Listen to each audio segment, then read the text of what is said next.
वंदे मातरम साथियों। जननी जन्मभूमि स्वर्गादपि गरियसी।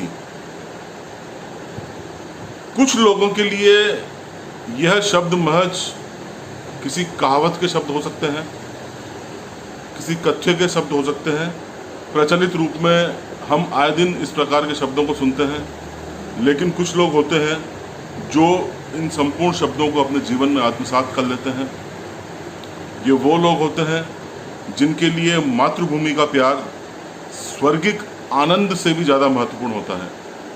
यही कारण है हमारे ये क्रांतिकारी, जिनका मैं आज आपसे परिचय कराने जा रहा हूँ, 18 साल की जेलों में अमानवीय यातना झेलने के बाद, जिनमें काला पानी की सज़ा भी थी, जब यह 18 साल बाद जेलों से रिहा होते हैं तो ये इस डर से घर पे नहीं जाते हैं कि परिवार वाले इनका विवाह कर देंगे, इनको जिम्मेदारियों में बांध देंगे, इस प्रकार यह मातृभूमि की सेवा के आनंद से वंचित हो जाएंगे। जी हाँ मित्रों, मातृभूमि सेवा संस्था आज आपका परिचय एक ऐसी ही महान विभूति से कराना चाहती है जिनका नाम होता है पंडित किशोरी लाल। पंडित किशोरी लाल जो कि भगत सिंह के बहुत ही करीबी मित्र थे एवं उनके एक महत्वपूर्ण साथी थे, जिनका जन्म 9 जून सन 1909 को पंजाब के होशियारपुर के धर्मपुरा गांव में हुआ। इनके पिता का नाम श्री रघुदत्त शास्त्री था, जो कि संस्कृत के अध्यापक थे। रघुदत्त शास्त्री जी स्वयं एक क्रांतिकारी थे, स्वतंत्रता सेनानी थे। भगत सिंह के चाचा जी श्री अजीत सिंह जी की पगड़ी संभाल जट्टा पार्टी के यह सक्रिय कार्यकर्ता थे। बड़े भाई आर्य समाजी थे। अतः कहा जा सकता है कि पारिवारिक संस्कारों ने ही इन्हें मातृभूमि की सेवा के लिए प्रेरित किया। प्रारंभिक शिक्षा पंडित किशोरी लाल जी की धर्मपुरा ग्राम में हुई। इसके बाद पिताजी का स्थानांतरण क्वेटा हो गया। पिताजी क्वेटा स्थानांतरित हो गए, अतः परिवार को वहीं जाकर बसना पड़ा। आगे की पढ़ाई किशोरी लाल जी ने क्वेटा में की एवं स्नातक की पढ़ाई के लिए ये लाहौर आ गए, जहां इन्होंने डीएवी कॉलेज में एडमिशन लिया। यहीं पर इनकी मुलाकात भगत सिंह से हुई एवं यह भारतीय नौजवान सभा से जुड़े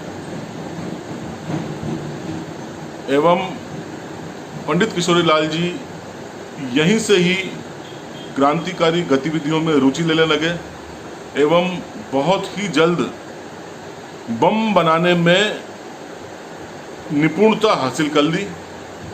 69 कश्मीरी बिल्डिंग लाहौर इनका मुख्य केंद्र स्थल था, जहां पर ये अमूमन बम बनाया करते थे। इन्हीं गतिविधियों को अंजाम देते देते अंततः सन 1929 में किशोरी लाल जी को सुखदेव थापर के साथ गिरफ्तार कर लिया गया एवं लाहौर ट्रायल में ही, लाहौर कॉन्स्पिरेंसी में ही इनका मुकदमा चला। 15 अप्रैल सन 1929 में गिरफ्तार किशोरी लाल जी को जब लाहौर षड्यंत्र का मुकदमे का फैसला सुनाया गया, तो भगत सिंह सुखदेव राजगुरु को जब फांसी की सज़ा मुकर्रर की गई तो किशोरी लाल जी बहुत ज़्यादा निराश हुए, यह सुनकर कि मातृभूमि ने उन्हें फांसी की सज़ा के लिए चयनित नहीं किया है। जी हाँ मित्रों, ये वो दौर हुआ करता था जब फांसी की सज़ा भी अपने आप में एक आनंद का विषय हुआ करती थी। मातृभूमि पर बलिदान देना सर्वोच्च सर्वोच्च सर्वोच्च गर्व का विषय होता था। किशोरी लाल जी की उम्र अभी कम थी, अतः इन्हें फांसी की सज़ा नहीं दी गई, इन्हें आजीवन कारावास दिया गया। लेकिन यह आजीवन कारावास भी किसी फांसी की सज़ा से कम नहीं था, क्योंकि इस आजीवन कारावास में एक बहुत बड़ा कालखंड इन्होंने काला पानी की जेलों में गुजारा, जहां पल पल क्षण क्षण तिल तिल कर मरने समान होता था। साथ ही इन्हें लाहौर, मोंटगोमरी एवं अन्य कई जेलों में रखा गया 18 साल तक जेलों में रहने के बाद यह 21 फरवरी सन 1946 को जेल से रिहा हुए। जेल में ही किशोरी लाल जी कम्युनिस्ट साथियों के संपर्क में आए, कार्ल मार्क्स का काफ़ी अध्ययन किया, उनसे बहुत ज़्यादा प्रभावित हुए। यही कारण था कि इन्होंने जेल में ही कम्युनिस्ट पार्टी के सदस्य बनने के लिए आवेदन दे दिया। 1946 में जब ये जेल से रिहा हुए तो इन्होंने दिल से कम्युनिस्ट पार्टी में रहकर ही देश की सेवा करने का प्रण लिया एवं ऑल इंडिया कम्युनिस्ट यूनियन के यह सक्रिय सदस्य बन गए एवं यहीं से इनका एक कम्युनिस्ट दौर शुरू हुआ। 1948 में पार्टी से मोहभंग हुआ एवं 1500 साथियों को लेकर इन्होंने एक नई पार्टी का निर्माण किया, all India communist Hind union. इसमें रहकर ये कार्य करते रहे। बहरहाल 1952 में पुनः ये पार्टी अपने मातृ पार्टी में विलय हो गया इनका। सबसे ज़्यादा महत्वपूर्ण आज़ादी के बाद भी इनकी भूमिका रही गोवा मुक्ति आंदोलन में। इन्होंने एक सक्रिय भूमिका अदा की, जहां भारत के मुख्य भूखंड को अंग्रेज़ों से मुक्ति दिलाने में इनकी महत्वपूर्ण भूमिका रही, वहीं गोवा को पुर्तगालियों से मुक्त कराने में भी इन्होंने अपना बहुत ही महत्वपूर्ण समय दिया एवं उसमें सफलता प्राप्त की।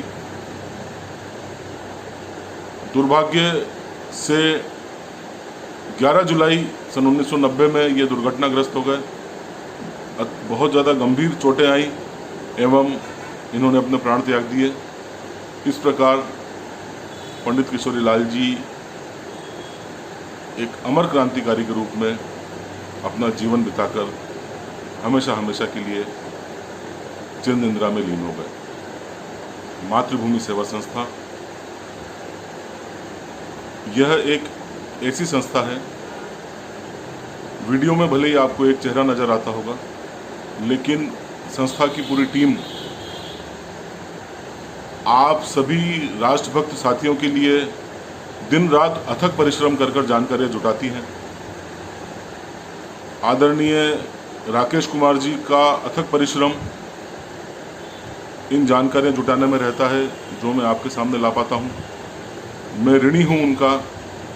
यदि ये जानकारियां मुझे उनके माध्यम से उपलब्ध नहीं कराई जाती तो शायद ये मेरे लिए संभव नहीं हो पाता कि इन महत्वपूर्ण गुमनाम क्रांतिकारियों से मैं आपको परिचित करा पाता। इसी के साथ आदरणीय सीताराम जी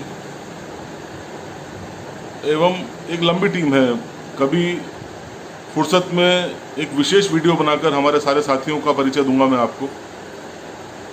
बहरहाल मातृभूमि सेवा संस्था एवं आपका साथी प्रशांत टहलियानी क्रांति के ऐसे वीर नायक पंडित किशोरी लाल जी को शत शत नमन करता है, वंदन करता है। जय भारत, जय हिंद।